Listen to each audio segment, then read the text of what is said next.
Good morning everyone. ಇವಾಗ ದಿನ 16 and it's 5:23 in the morning. Almost 4:15 ಎದ್ದು ನಾನು ಫುಲ್ ರೆಡಿಯಾಗಿದೆ. ಹೇಳಿದ್ನಲ್ಲ ಇವತ್ತು ಬೆಳಿಗ್ಗೆ ನಾವು ಊರ ಕಡೆ ಓಡ್ತಾ ಇದ್ದೀನಿ ಅಂತ. ಸೊ ಇಲ್ಲ ಓಲ್ಡಾಗಿದೆ ನೋಡಿ. ನನ್ನ ತಮ್ಮನೂ ರೆಡಿ, ನಾನು ರೆಡಿ.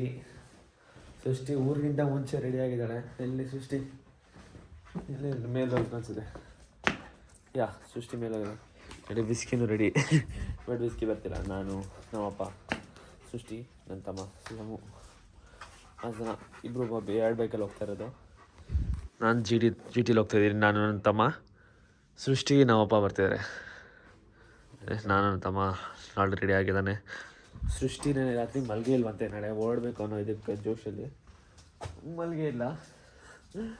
ಸೊ ಇವಾಗ ರೆಡಿ ಆಗಿದ್ದೀವಿ. ಇನ್ನೇನು ಹೊರಡುವ ಸಮಯ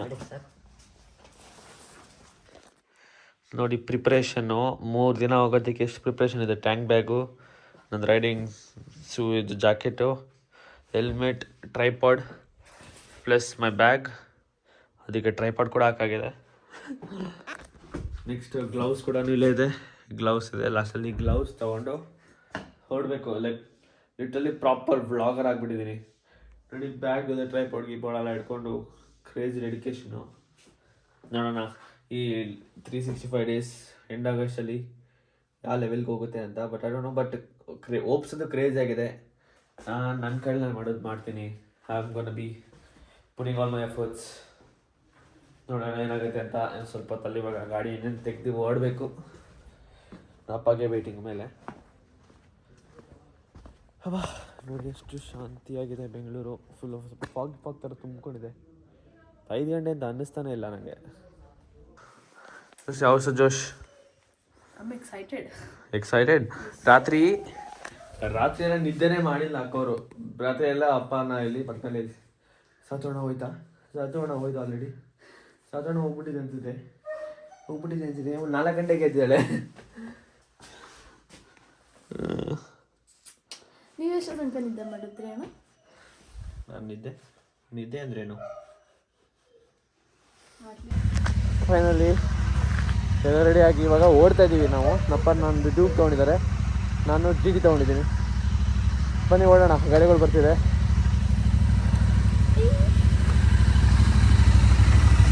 ನಾನು ನೋಡ್ತೀನಿ. ಬಾಯ್ ಮಾ, ಬಾಯ್ ಬಾಯ್ ಬಾಯ್. ಹಾಂ ಬಾಯ್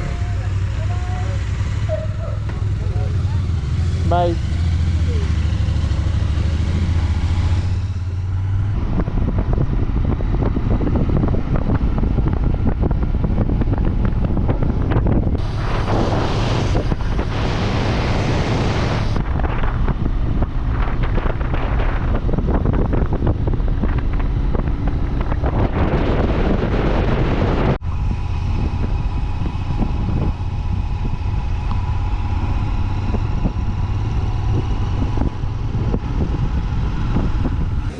ಹೋಗ್ತಾನೆ ಅಪ್ಪ ಒಂದು ಹೋಟೆಲ್ ಹೇಳಿದ್ರು. ಇಲ್ಲಿ ತುಂಬ ಫೇಮಸ್ ಹೋಟೆಲ್ ಅಂತ. ಇಲ್ಲಿಗೆ ಇದು ಬೆಣ್ಣೆ ದೋಸೆ ಮತ್ತು ಇಡ್ಲಿ ತಿನ್ನೋದಕ್ಕೆ ಅಂತ ಇದೆ. ರೋಡ್ ಹೆಸರು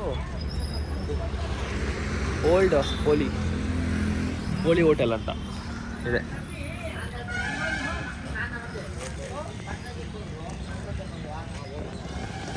ನಮ್ಮಪ್ಪ ಹೇಳೋದು ತುಂಬ ಚೆನ್ನಾಗಿದೆ ಅಂತ. ಅದಕ್ಕೆ ಟ್ರೈ ಮಾಡೋಣ ಬನ್ನಿ.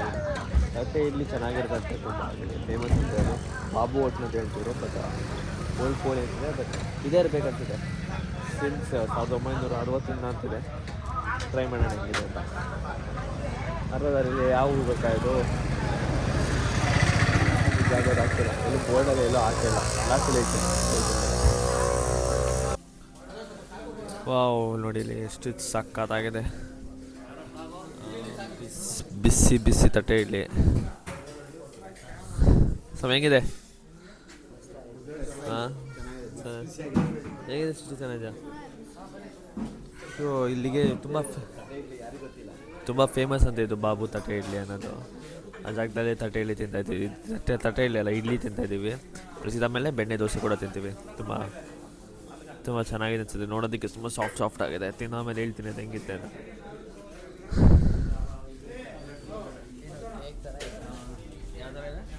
ಕೇಕ್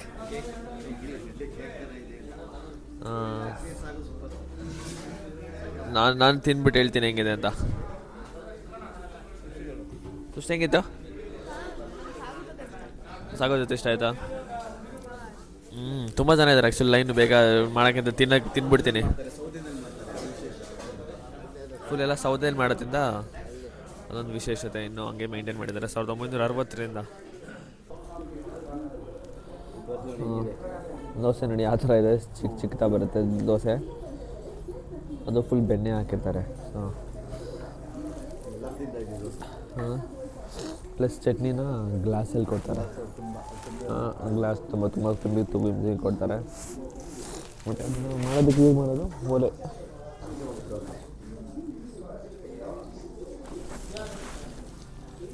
ಬಟ್ ದೋಸೆ ಇಡ್ಲಿ ತುಂಬ ಚೆನ್ನಾಗಿತ್ತು. ಇವಾಗ ದೋಸೆ ತಿಂದ್ಬಿಟ್ಟು ಹೇಳ್ತೀನಿ ಹೇಗಿತ್ತೆ ಅಂತ.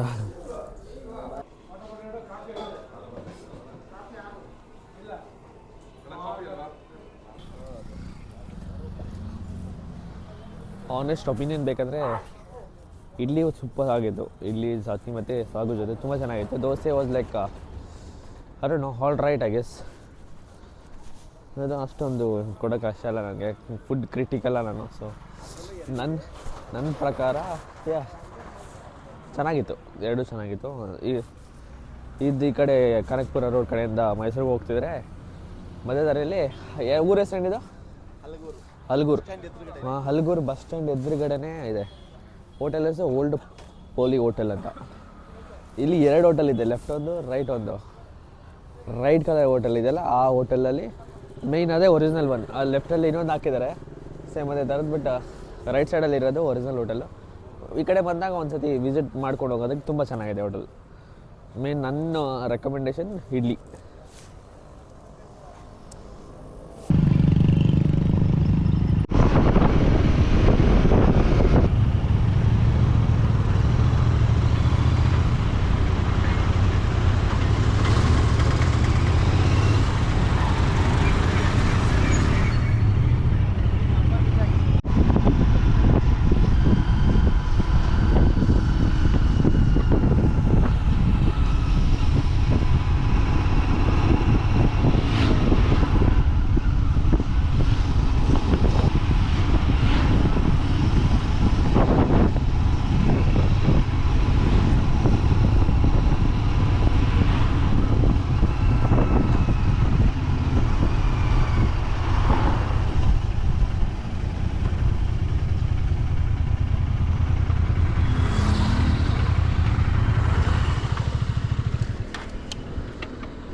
ಇಲ್ಲಿಯೋ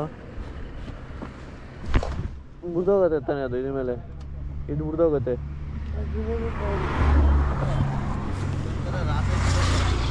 ಪಕ್ಕದಲ್ಲಿ ಬಸ್ಸು ಸ್ವಲ್ಪ ವರ್ಷಗಳಿಂದ ಇದು ಸಂಪರ್ಕನೇ ಇರಲಿಲ್ಲ. ಅದು ಊರ ಹೆಸರು ಮೂಲೆಪೆಟ್ಲು ಅಂತ. ಅಲ್ಲಿಂದ ಹಾಗೆ ಹೋಗ್ಬೇಕಾಯ್ತು, ಇಲ್ಲಿಂದ ಹೀಗೆ ಹೋಗ್ಬೇಕಾಯ್ತು.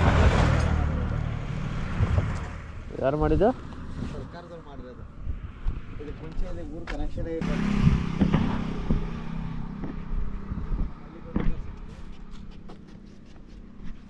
ಟ್ರೈನ್ ಓಡಾಡೋ ಜಾಗ,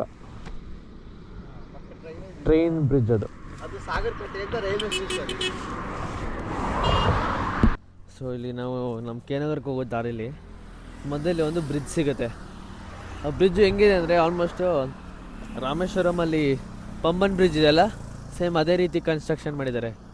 ಹೆಂಗಿದೆ ಅಂದರೆ ಒಂದು ಕಡೆ ರೋಡು,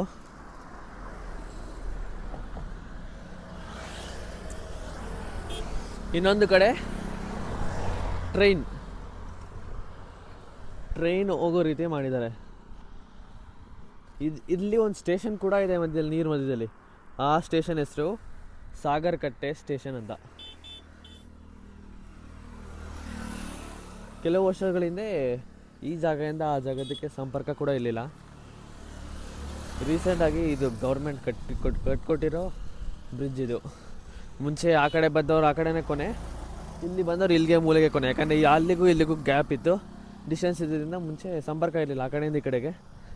ಬಟ್ ಇವಾಗ ಬ್ರಿಡ್ಜೆಲ್ಲ ಮಾಡಿಬಿಟ್ಟು ಸಂಪರ್ಕ ಮಾಡಿದ್ದಾರೆ. ಬಟ್ ಇದು ಇಲ್ಲಿ ಬಂದು ನೋಡಿದವ್ರಿಗೆ, ಮುಂಚೆ ರಾಮೇಶ್ವರಂಗೆ ಹೋಗಿ ಬಂದಿರೋರಿಗೆ ಗೊತ್ತಾಗುತ್ತೆ ಇದು ಆಲ್ಮೋಸ್ಟ್ ಪಮನ್ ಬ್ರಿಡ್ಜ್ ಇದೆಯಲ್ಲ ಅದೇ ಥರ ಇದೆ, ಅದೇ ರೀತಿಲಿದೆ. ಮತ್ತು ಇಲ್ಲಿ ಕಾಣಿಸ್ತಿರೋ ನೀರು ಇದೆಯಲ್ಲ, ಇಲ್ಲಿ ಕಾಣಿಸ್ತಿರೋ ನೀರು ಕಾವೇರಿ ನೀರು ಇಲ್ಲಿಂದ ಹರ್ಕೊಂಡು KRS ಡ್ಯಾಮ್ ಕಡೆಗೆ ಹೋಗ್ತಿರೋದು. ಇದು KRS ಹಿಂಭಾಗ ಇದ್ದೀವಿ ನಾವು. ಸೊ ಇಟ್ಸ್ ಲೈಕ್ ಇಲ್ಲಿ ನೀರು ಕಾಣಿಸ್ತಿರೋದು ಕಾವೇರಿ ನೀರು. ಆಲ್ಮೋಸ್ಟ್ ತಲಕಾವೇರಿಯಿಂದ ಹರ್ಕೊಂಡು ಬಂದು ಇಲ್ಲಿಂದ KRS ಕಡೆಗೆ ಹೋಗಿ ನಮ್ಮ ಬೆಂಗಳೂರಿಗೆ ತಲುಪೋದು. ಸೊ ನಾವು ಬೆಂಗಳೂರಲ್ಲಿ ಕುಡಿಯೋ ಎಲ್ಲ ನೀರು ಇಲ್ಲೇ ಸ್ಟೋರೇಜ್ ಮಾಡಿರೋದು, ಇಲ್ಲಿಂದನೇ ಬರೋದು ಬೆಂಗಳೂರಿಗೆ. ನಮಗೆ ನೀರು ಕುಡಿಯೋದಾಗಿರಲಿ, ಕಾವೇರಿ ನೀರು ಬರುತ್ತಲ್ಲ ಎಲ್ಲ ಇಲ್ಲಿಂದನೇ ಬರೋದು. ಈ ಜಾಗ ಹೆಸರು ಸಾಗರ್ ಕಟ್ಟೆ ಬ್ರಿಡ್ಜ್ ಅಂತ. ಸೃಷ್ಟಿನ ಆಮೇಲೆ ಆ ಊರಿಗೆ ಮೂಲೆ ಕಾರ್ನರಾಗಿ ಉಳಿದಿದೆ, ಕನೆಕ್ಟಿವಿಟಿ ಇಲ್ಲದೆ ಹೋದಾಗ ಮೂಲೆ ಇದ್ದಿದ್ದರಿಂದ ಊರ ಹೆಸರೇ ಮೂಲೆಪೆಟ್ಲು ಅಂತ. ಅಲ್ಲಿ ನೋಡ್ತಾ ಇರೋದು ಆ ಊರು ಮೂಲೆಯ ಕಾರ್ನರು. ಅದಕ್ಕೇನಂತಿದ್ರು ಅಂದರೆ ಇಲ್ಲಿ ಕನೆಕ್ಟಿವಿಟಿ ಇಲ್ಲದೆ ಇರೋದ್ರಿಂದ ಆ ಊರಿಗೆ ಮೂಲೆಪೆಟ್ಲು ಅಂತಲೇ ಊರಿಗೆ ಹೆಸರಿದ್ದಿತ್ತು. KR ನಗರ ಕಡೆಯಿಂದ ಬಂದರೆ ಬಸ್ಗಳು ವಾಪಸ್ ರಿಟರ್ನ್ ಹೋಗ್ತಿದ್ದು, ಈ ಭಾಗ ರಿಟರ್ನ್. ಇದು ಕನೆಕ್ಟಿವಿಟಿನೇ ಇರಲಿಲ್ಲ. ಇತ್ತೀಚೆಗೆ ಇದು ನನಗೆ ತಿಳಿದಂಗೆ, ನನ್ನ ಅನಿಸಿಕೆ ಪ್ರಕಾರ GT ದೇವೇಗೌಡರು ಇಂಟ್ರೆಸ್ಟ್ ಮೇಲೆ ಈ ಬ್ರಿಡ್ಜ್ ಆಗಿದ್ದು. ಈಗ ತುಂಬ ಓಡಾಡೋ ಗಾಡಿಗಳೆಲ್ಲ ಈಗ ಆ ರೂಟ್ ಹೈವೇ ಬಿಟ್ಬಿಟ್ಟು ಈ ರೂಟಲ್ಲಿ ಓಡಾಡ್ತವೆ ಶಾರ್ಟ್ಕಟ್ಟಲ್ಲಿ. ಬೇಕಂದರೆ ಕಾವೇರಿ ಬ್ಯಾಕ್ ವಾಟರೆಲ್ಲ ಚಲಿಸೋದ್ರಿಂದ ಒಂದು ರೀತಿ ಮನಸ್ಸಿಗೂ ನೆಮ್ಮದಿಯಾಗಿರುತ್ತೆ ಅನ್ನೋ ಉದ್ದೇಶ ಇಟ್ಕೊಂಡು ತುಂಬ ಹೋಗ್ತಾರೆ. ಆ ಮೂಲೆಪೆಟ್ಟು ಅನ್ನೋದು ನಿಮಗೆ ಅಲ್ಲಿ ಎನಿ ಟೈಮು ಫಿಶ್ ಮಾರ್ಕೆಟ್ ಇದೆ ಆ ಊರಿನಲ್ಲಿ. ಇಲ್ಲಿ KRS ಅಲ್ಲಿ ಸ್ವಲ್ಪ ಬೇಸಿಗೆಗಾಲದಲ್ಲಿ ಖಾಲಿಯಾದ ಮೀನುಗಳನ್ನೆಲ್ಲ, ನೀರು ಖಾಲಿ ಆದಾಗ ಅಲ್ಲಿ ಮೀನುಗಳನ್ನ ತಂದು ಅಲ್ಲಿ ಮೂಲೆಪೆಟ್ಟಿನ ಒಳ್ಳೆ ಮೀನುಗಳು ಸಿಗುತ್ತೆ. ಮೈಸೂರಿನವರೆಲ್ಲ ಅಲ್ಲಿ ಮೂಲೆಪೆಟ್ಟಿಗೆ ಬಂದು ಮೀನು ಖರೀದಿ ಮಾಡ್ತಾರೆ. ಸೊ ನನಗೆ ಬೇಜಾರಾದಾಗಲ್ಲ ನಾನು ಇಲ್ಲಿಗೆ ಬರೋದು, ಯಾಕಂದರೆ ನಮ್ಮ ಮನೆ ತುಂಬ ಹತ್ರ ಇಲ್ಲಿಂದ. ಆಲ್ಮೋಸ್ಟ್ 20 ಮಿನಿಟ್ಸ್ ಆಗುತ್ತೆ ಅಷ್ಟೇ ಇಲ್ಲಿಂದ ನಮ್ಮ ಮನೆಗೆ. ಸೊ ಬೇಜಾರಾದಾಗ, ಇಲ್ಲಾಂದರೆ ಫಿಶ್ ತಿನ್ನಬೇಕು ಅನಿಸ್ದಾಗಲ್ಲ ನಾನು ಇಲ್ಲಿಗೆ ಬರ್ತೀನಿ. ಯಾಕಂದರೆ ಸಂಜೆ ಹೊತ್ತಂತೂ ಫ್ರೆಶ್ ಮೀನಾಗ ಅಲ್ಲೇ ಹಿಡಿದಿಟ್ಟಿರ್ತಾರೆ, ತಿನ್ನೋದಕ್ಕೆ ಚೆನ್ನಾಗಿರುತ್ತೆ. ಖಾರ ಎಲ್ಲ ಅಲ್ಲೆಲ್ಲ ಸೌರಿ ಇಟ್ಟಿರ್ತಾರೆ, ನಾವು ಚೂಸ್ ಮಾಡೋದನ್ನೇ ಹಾಕ್ಕೊಡ್ತಾರೆ, ಸಕ್ಕತ್ತಾಗಿರುತ್ತೆ.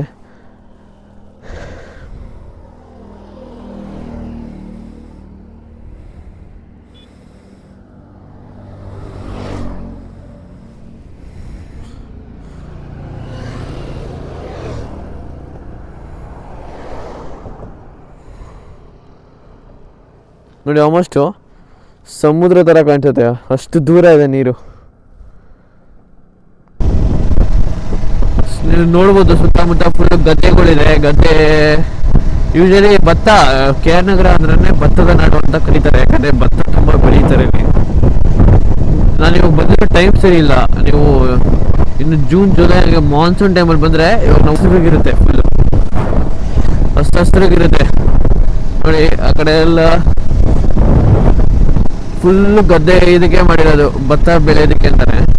ಇವಾಗ ಯಾರು ಬೆಳೆಯೋಕೆ ಹಾಕಿಲ್ಲ, ಬಟ್ ಕರೆಕ್ಟ್ ಸೀಸನಲ್ಲಿ ಬಂದಾಗ ಫುಲ್ಲು ಹಸಿರು ಕಾಣಿಸುತ್ತೆ ಈ ದಾರಿ, KR ನಗರಕ್ಕೆ ಹೋಗೋ ದಾರಿ.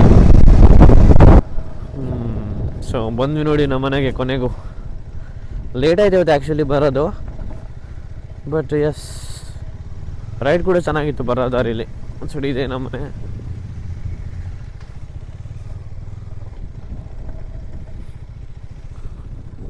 ತೋರಿಸು ಆ ಕಡೆ.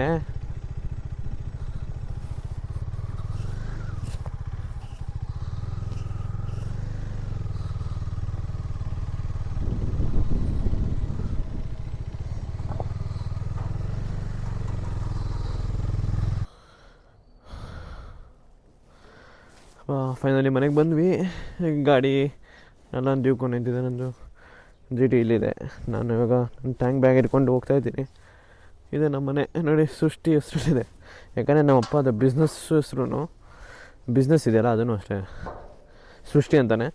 ಸೊ ಅದರಿಂದ ಸೃಷ್ಟಿ ಅಂತಲೇ ಎಲ್ಲ ಕಡೆ ಫೇಮಸ್ ಆಗಿರೋದು. ನಮ್ಮ ಅಪ್ಪ ಹೆಸರಲ್ಲೂ ಅಷ್ಟೇ. ನಮ್ಮ ಅಪ್ಪನ ಹೆಸರು ನಾಗೇಶ್ ಅಂದರೆ ಗೊತ್ತಾಗಲ್ಲ, ಸೃಷ್ಟಿ ನಾಗೇಶ್ ಅಂದ್ರೆ ಎಲ್ಲರಿಗೂ ಗೊತ್ತಿರೋದು. ಸೊ ಎಸ್ ಇದೆ ನಮ್ಮ ಮನೆ ನೋಡಿ. ಇಲ್ಲೊಂದು ಗಾಡಿ ಇದೆ ನಮ್ಮದು.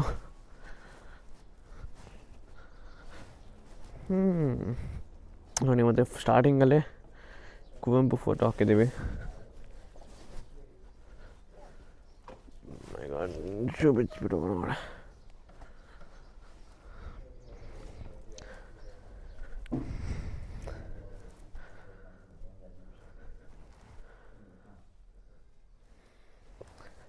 ಫುಲ್ ಹೆಲ್ಮೆಟ್ ಎಲ್ಲ ಬಿಚ್ಚಿ ಸ್ವಲ್ಪ ರೆಸ್ಟ್ ತೊಗೊಂಡು ಹೋಮ್ ಟೂರ್ ಮಾಡ್ತೀನಿ. ಎಷ್ಟೇ ಸುಷ್ಟಿ ನೀನು ಎಷ್ಟಿದೆ ನೋಡು.